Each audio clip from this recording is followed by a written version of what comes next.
கூட்டணி ஒருவேளை அமைஞ்சதுன்னா உங்களுக்கு பலமான எதிரியா இருக்கும். அப்படி அமைப்பதற்கான வாய்ப்பு இருக்கா?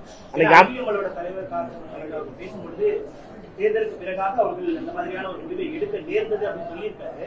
அப்படி இருக்கும்பொழுது உள்ளாட்சி தேர்தலையோ வரக்கூடிய நாடாளுமன்ற தேர்தலையோ அவர்கள் இணைந்து இந்த களம் கண்டாங்கன்னா உங்களுக்கு பலமான ஒரு போட்டியா இருக்கும். தமிழகத்துல அரசியல் மாறிடுச்சு. ஒரு கிளீன் கவர்மெண்ட், நேர்மையான அரசு, லஞ்சத்துக்கும் லாவண்யத்துக்கும் வேலை இல்லை, ஏழை சாமானிய மக்களுக்கு அரசியல் ஈடுபாடு வந்துருச்சு அப்படிங்கிற ஒரு அரசியல் ஒரு சிலபஸ் மாறிடுச்சு. நீங்க பழைய சிலபஸை வச்சுக்கிட்டு நடந்துகிட்டு இருக்க கட்சிகளை பத்தி பேசிக்கிட்டு இருக்கீங்க. சிலபஸ் மாறிடுச்சு.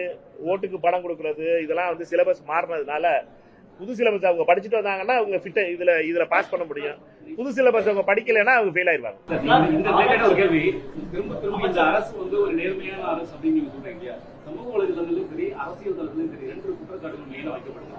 ஒண்ணு, இவங்களுடைய நேர்மையா இருந்ததுதான் வைக்கவும் சொல்லியிருக்காரு பகிரங்கமா கூட்டத்துல 2 பேரை ரிசைன் பண்ண சொல்லுங்க, நானே வந்து அவங்களுக்கு ட்ரிபியூனல் வைக்கிறேன், பிரச்சாரம் பண்றேன், அவரே பேசிட்டு இன்னைக்கு திருப்பி மாற்றி சொல்லியிருக்காரு. அதிமுக எம்எல்ஏக்கள் தொடர்ந்து ராஜினாமா பண்ணிட்டு டிவிகே சேர்றது இது ஒரு நேர்மையான செயல்பாடான்ற ஒரு கேள்வி சமூக வலைதள பரவலா முன்வைக்கப்படுகிறது. 2வது, ஊழல் குற்றச்சாட்டுகள் இருக்கக்கூடிய பலரும் அந்த கட்சியில இணையக்கூடிய ஒரு போக்கு இருக்கு. இதையும் அவங்க அக்செப்ட் பண்ணிக்கிறாங்க. இது எப்படி வந்து சரியா இருக்கும்னு நினைக்கிறீங்க?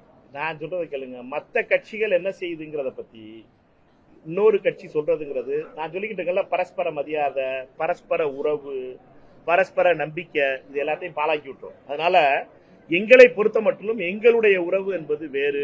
அவர்கள் என்னென்ன ஒவ்வொரு கட்சி காங்கிரஸ் கட்சி என்ன செய்யணும்னு சொல்லி அவங்ககிட்ட கேட்க முடியாது. கர்நாடகா, தெலுங்கானால வந்து காங்கிரஸ் கட்சி இதை பண்ணிக்கிட்டு இருக்கு. நீங்க வந்து 8 நாடாளு சட்டமன்ற உறுப்பினர்களை வந்து பிஆர்எஸ் சட்டமன்ற உறுப்பினர்களோட ஆதரவோட நீங்க நடத்திக்கிட்டு இருக்கீங்கன்னு அவங்க சொன்னாங்கன்னா நியாயமா இருக்குமா? அதனால இது வந்து மியூச்சுவல் ரெஸ்பெக்ட். திருப்பி திருப்பி சொல்லிட்டு இருக்கீங்க. பரஸ்பர நம்பிக்கை, பரஸ்பர மரியாதையை பத்தி பேசிக்கிட்டு இருக்கோம். அந்த இதை பத்தி பேசிக்கிட்டு இருக்கோம். அதை குலைச்சு விடுற இதெல்லாம் சமூக வலயத்துல வர்ற கேள்விகள். இணைஞ்சு திரும்ப ஆட்சி அமைக்கிறதுக்கான முயற்சியை மேற்கொண்டு வராங்க. தொழிலதிபர்லாம் இதுக்கு வந்து துணையா இருக்கிறாங்க அப்படின்ற குற்றச்சாட்டு வைக்கிறாங்க.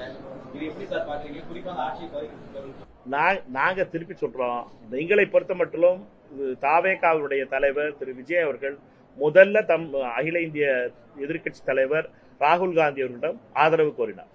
எங்களை பொறுத்த மட்டும் பாஜக தமிழ்நாட்டில் வரக்கூடாது, பாஜகவினுடைய பேக்டோர் என்ட்ரி தமிழ்நாட்டில் நடக்கக்கூடாது, RSS கண்ட்ரோல் தமிழ்நாட்டில் வரக்கூடாது, அவர் கையில ரிமோட் கண்ட்ரோல் போகக்கூடாது அப்படிங்கிறத எங்களுடைய பேசிக் எண்ணம்.